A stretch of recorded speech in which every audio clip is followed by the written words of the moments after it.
audio jungle.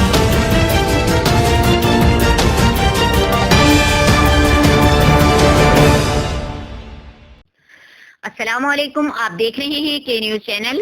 یہ معصوم بچے جنہیں بھیڑیا صرف انسانوں نے مسل ڈالا، اسی سلسلے میں چیئرمین قائمہ کمیٹی داخلہ سینیٹر رحمان ملک کی زیر صدارت بچوں کے خلاف جرائم زینب الرٹ بل کے موضوع پر اجلاس ہوا۔ اجلاس میں major general retired Syed Khalid Amir Jafar, advocate Babar Sohail, major general retired Masroor Ahmed, brigadier retired Akhtar Nawaz Janjua سمیت دیگر شریک ہوئے۔ ریپ کے بعد قتل کیے جانے والے قصور کی 7 سالہ بچی زینب کے نام سے بل وقت کی ضرورت ہے۔ سینیٹر رحمان ملک نے کہا، ملک بھر سے آئے روز بچوں کو جنسی تشدد اور قتل کے واقعات کی رپورٹ ہو رہی ہے۔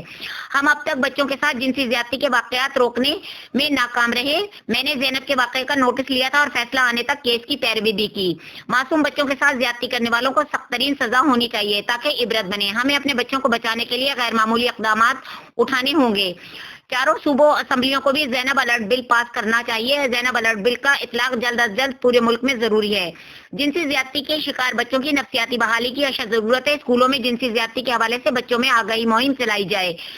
وقت ہے کہ ہم اپنے نصاب میں بچوں کے ساتھ زیادتی کے حوالے سے آگاہی شامل کریں۔ دینی مدارس میں جنسی زیادتیوں کے حوالے سے لیکچر کا اہتمام بھی کیا جائے۔ کچھ قانونی ماہرین خواتین کے لیے 18 سال سے 21 سال تک کی عمر تک پڑھانا چاہتے ہیں۔ قانون سازی نہایت سوچ سمجھ کر کرنی چاہیے تو اس کا استعمال غلط نہ ہوگا۔ اس طرح کے حساس واقعات کی تفتیش جدید سائنسی اور سائیکولوجیکل بنیادوں پر ہونی چاہیے۔